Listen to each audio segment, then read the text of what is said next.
Hello বন্ধুরা, আমি আজ এসেছি নারায়ণগঞ্জ জেলার সোনারগাঁ জাদুঘরে।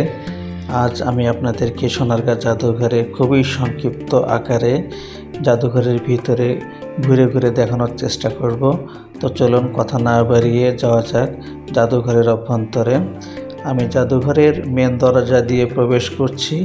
আপনারা এখন দেখতে পাচ্ছেন এখানে একটি পালকি সাজানো রয়েছে, যা গ্রাম বাংলার একসময়ের আভিজাত্যের প্রতীক হিসাবে ব্যবহৃত হতো এবং এখানে অনেক বিয়ে শাদী বা যারা ধনাঢ্য মহিলা যারা ছিল তাদেরকে আনা নেওয়ার জন্য এই পালকি ব্যবহৃত হতো। এরপরে আপনারা দেখবেন বিভিন্ন ধরনের তৈজসপত্র দৈনন্দিন জীবনে, পারিবারিক জীবনে এবং রাজনৈতিক ক্ষেত্রে ব্যবহৃত এই সমস্ত তৈজসপত্র, যা সাধারণত কাঁসা এবং তামা এবং পিতলের নির্মিত। আপনারা দেখে থাকবেন বিভিন্ন ধরনের মূর্তি, যুদ্ধে ব্যবহৃত ঢাল তলোয়ার রয়েছে। পূর্বে মহিলারা ব্যবহার করত বিভিন্ন ধরনের গয়না অলংকার, যা সাজানো রয়েছে জাদুঘরে।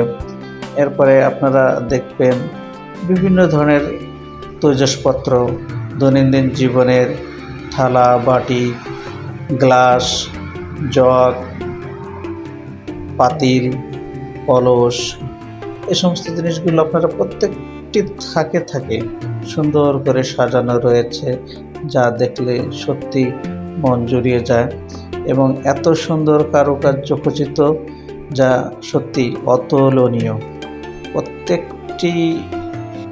প্রত্যেকটি বিষয়, প্রত্যেকটি জিনিস দেখলে আপনারা সত্যি খুবই অবাক হবেন এবং তা খুবই সংরক্ষিতভাবে, সুন্দরভাবে সংরক্ষিত রয়েছে এই সোনারগাঁ জাদুঘরে। আমরা এখন উপরের তলাতে আপনাদেরকে খুবই সংক্ষিপ্ত আকারে দেখানোর চেষ্টা করব। তবে মোটামুটি বলতে গেলে একই প্রকার জিনিস, সামান্য কিছু পার্থক্য রয়েছে।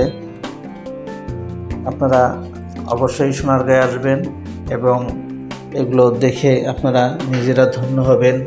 এখানে অনেক কিছু জানা শোনার বিষয় রয়েছে, যুদ্ধের ঢাল তলোয়ার থেকে শুরু করে অনেক কিছু রয়েছে। এখনকার মতো তো আর তখন অ্যাটম বোম, পারমাণবিক বোম ছিল না।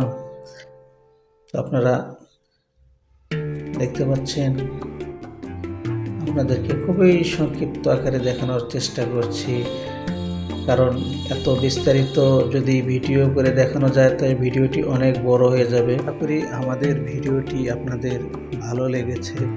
যদি আপনাদের ভালো লাগে তবেই আমাদের পরিশ্রম সার্থক। আপনারা বেশি বেশি করে ভিডিওতে লাইক, কমেন্ট এবং শেয়ার করুন, যাতে অন্যরাও একটু দেখে প্রশান্তি লাভ করতে পারে। এবং আপনারা ধৈর্য সহকারে ভিডিওটি দেখার জন্য আপনাদেরকে আন্তরিকভাবে ধন্যবাদ জানাচ্ছি সকলকে।